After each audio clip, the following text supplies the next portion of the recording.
আমার জানালার পাশে সেই ডাহুক পাখির 7টা বাচ্চা হয়েছে, কিন্তু শেষটা এমন হবে ভাবিনি। আমার পড়ার টেবিলের পাশে জানালার ওপারে একটি ডাহুক পরিবারের বাস। প্রতিদিন দেখি মা আর বাবা তাদের 7টি ছোট্ট বাচ্চাকে নিয়ে ঘুরে বেড়ায়।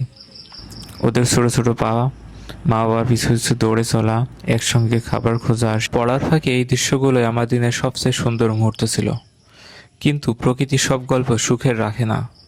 কয়েকদিন পর দেখি 7টা থেকে 5টা, তারপর 5টা থেকে 3টা। নিজেকে বললাম অন্তত এই 3টি হয়তো বেঁচে যাবে।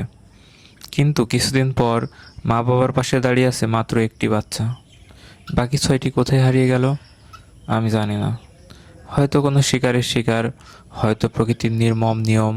তবুও প্রতিদিন দেখি মা আর বাবা দুজনই সেই একমাত্র সন্তানটিকে আগের মতোই আগলে রাখছে।